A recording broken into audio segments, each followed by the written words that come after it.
जय हिंद दोस्तों, मैं आशीष सर आपका हार्दिक स्वागत करता हूं द कैरियर पॉइंट के ऑफिशियल यूट्यूब चैनल पे। दोस्तों कैसे हैं आप? उम्मीद है अच्छे होंगे, स्वस्थ होंगे और आपका मुस्कुराता हुआ चेहरा हमेशा से ही हमारे लिए मोटिवेशन का कार्य करता है। ऐसे ही मुस्कुराते रहिए और एसएससी जीडी के एग्जाम में अपना एक पद सुनिश्चित करिए। दोस्तों आज मैं बात करने वाला हूं एक ऐसे मुद्दे पर जिसका नाम सुनते ही हर एक इंसान मुस्कुरा देता है, लेकिन वास्तविकता तो ये है कि आज तक दुनिया में ऐसा कोई छात्र नहीं बना जिसने एग्जामिनेशन हॉल में इसका सहारा न लिया हो और एग्जामिनेशन को पास कर लिया हो। बात करने जा रहा हूं एक ऐसी चीज की कि जिसके प्रयोग किए बिना आप किसी भी एग्जाम को पास नहीं कर सकते, इसकी गारंटी है। हाँ, आप सही सोच रहे हैं, मैं बात करने जा रहा हूं तुक्का की।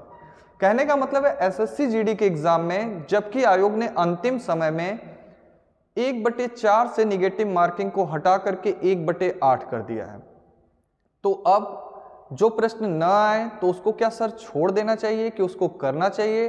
सर अगर मैंने सारे प्रश्न हल कर दिए तो क्या होगा? अगर जो नहीं आ रहे थे सर उनको मैंने तुक्का लगा दिया तो मुझे फायदा होगा कि नुकसान होगा? सर मुझे एक ही विकल्प समझ में आ रहा था, 3 विकल्प नहीं समझ में आ रहे थे। सर मुझे कोई विकल्प समझ में नहीं आ रहा था, तो मैं तुक्का लगाऊं कि नहीं लगाऊं? सर तुक्का लगाने से जीडी एग्जाम को पास कैसे करें? तुक्का लगाने से फायदा होता है या नुकसान होता है?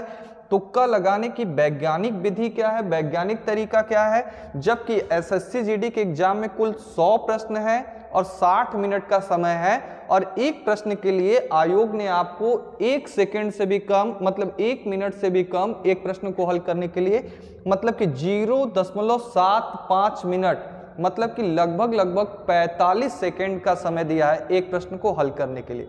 तो क्या एक प्रश्न को 45 सेकंड में हल कर पाना संभव है? तो ऐसा संभव नहीं है। तो क्या हम लोग सारे प्रश्नों को हल कर सकते हैं? नहीं।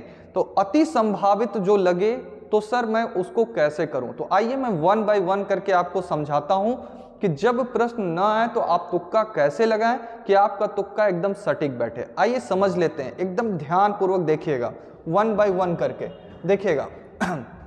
जब कोई प्रश्न ना आ रहा हो, मतलब कि आपको जो वो प्रश्न दिया गया है, तुक्का देखिए, जब आप 80 क्वेश्चन आपको मिल गया पेपर में और आपने सॉल्व किया और आपने 65 क्वेश्चन सही कर दिया, तो आपको तुक्का लगाने की जरूरत तो है नहीं। लेकिन आपको 40 क्वेश्चन आ रहे हैं, 40 नहीं आ रहे हैं, तो अंतिम विकल्प है आपको कुछ ना कुछ तो करना ही होगा, नहीं तो वैसे भी आप एग्जामिनेशन में फेल हो जाएंगे।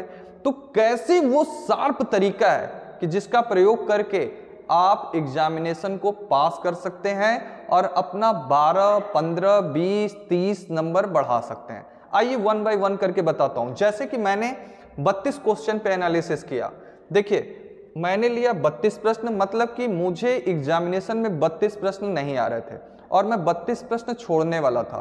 तो मैंने एक डिसीजन लिया अंतिम समय पर कि मैं तो ऐसे भी एग्जामिनेशन में फेल हो जाऊंगा। इस 32 प्रश्न का मैंने सारा ए विकल्प रंग दिया। अब अगर मैंने सारे विकल्प को ए रंगा है तो मेरे सही होने की संभावना कितनी है? 0.5, 0.5, 0.25, 0.25। कहने का मतलब 1/4 संभावना है। 0.25, 0.25, 0.25, 0.25, 1/4, मतलब किसी भी विकल्प को मैं पकड़ के चलता हूं तो 1/4 संभावना है कि वो सही होगा, बाकी संभावना क्या है कि वो गलत हो जाएगा। मैंने सभी को ए मारा, तो मैंने सभी को ए मारा तो 32 का 1/4 क्या होगा? 8, यानी कि मेरे 8 प्रश्न सही हो जाएंगे और बाकी के 24 प्रश्न मेरे क्या हो जाएंगे? गलत हो जाएंगे। 24 प्रश्न मेरे गलत हो जाएंगे। 24 का 1/8 करूंगा तो 8 त्रिक के 24, यानी कि 3 नंबर मेरा निगेटिव हो जाएगा।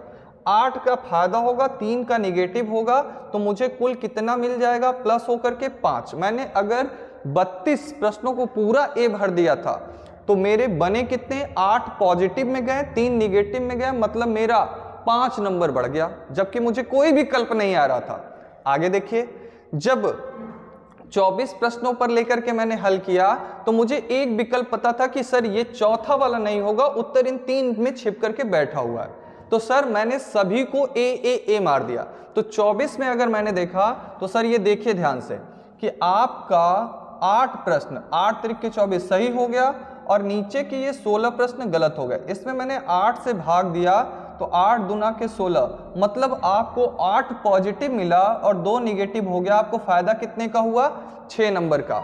देखिए 24 प्रश्न पे ही लेके चला हूं, 24 प्रश्न को आपने पूरा ए भर दिया था तो आपको क्या मिला? 6 नंबर पॉजिटिव हो गया 24 प्रश्न। जबकि आपको बस इतना पता था कि हाँ विकल्प एक विकल्प नहीं होगा, 3 विकल्प में उत्तर छुप के बैठा हुआ है। आइए दिखाता हूं एक रोचक कि जब आपको 2 विकल्प पता हो कि ये वाले दोनों नहीं होंगे, उत्तर इन दोनों में है।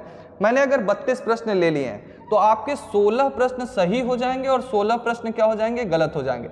16 में अगर 8 से भाग दे रहा हूं तो 2 घट जाएगा, मतलब कि 16 में से 2 गया तो मुझे टोटल फायदा कितने का हो जाएगा? 14 का। कहने का मतलब देख रहे हैं ना, वैज्ञानिक लॉजिकल एकदम गणितीय। जब आपको नहीं आ रहा है, 1 आ रहा है, 2 आ रहा है, 3 आ रहा है, मतलब हर तरीके से तुक्का आपको क्या दे रहा है? फायदा दे रहा है। तो मेरी तो यही राय है कि आप 80 के 80 प्रश्नों को टच करके आइए। 1/8 का माइनस मार्किंग, कोई माइनस मार्किंग नहीं होता है इस एग्जामिनेशन में। आयोग द्वारा इसी कारण से 1/8 का माइनस मार्किंग किया गया है। तुक्का दिल खोल के लगाइए, जो आपका दिल कहता है संभावना उसी में रहती है। और एक बात ध्यान दीजिएगा, तुक्का हमेशा अगर किसी भी प्रश्न का विकल्प ज्यादा बढ़ा दिया गया हो तो वो सही हो सकता है। जीएस में संभवतः बड़े विकल्प वाले ही सही होते हैं। पॉजिटिव प्रश्न का पॉजिटिव विकल्प सही होता है, निगेटिव प्रश्न का निगेटिव विकल्प सही होता है। गणित के प्रश्नों में 0 और 1 अगर जिस विकल्प में रहता है वो ज्यादातर सही होता है। और अंतिम फैसला तुक्का लगाने पे कि आप ए को चुनेंगे, बी को चुनेंगे, सी को चुनेंगे, डी को चुनेंगे, किसको लेकर के आप सारे गोले को रंगेंगे। तो आप जब जो सही प्रश्नों को हल करेंगे उसमें आपको नजर आएगा आपके ओएमआर शीट में कि ज्यादा बी सही हुआ है, कि ज्यादा सी सही हुआ, कि ज्यादा डी सही हुआ, कि ज्यादा ए सही हुआ है। तो आप देख लीजिएगा जो ज्यादा सही हो रहा होगा उसी को लेकर के चलिएगा और सारे विकल्पों को रंगिएगा। इससे आपको निसंदेह फायदा होगा, कभी भी घाटा नहीं होगा। तुक्का हमेशा से फायदेमंद रहा है, तुक्का दिल खोल के लगाना चाहिए। तुक्का लगाने का वैज्ञानिक तरीका यही है कि जब भी निगेटिव मार्किंग ना हो, 1/4 हो, 1/8 हो, तो आपको सारे प्रश्न हल करने चाहिए और परीक्षा को पास करने में सदैव ही ये क्या रहा है? सहायक रहा है। तो हमेशा से ये सहायक रहा है तो आज भी हमारे लिए क्या होगा? सहायक होगा। अगर आपको मेरे द्वारा बताए गए लॉजिकल चीजें समझ में आई हो तो इस वीडियो को लाइक करिएगा, अपने दोस्तों तक शेयर करिएगा और इसका लाभ उठाइएगा। धन्यवाद।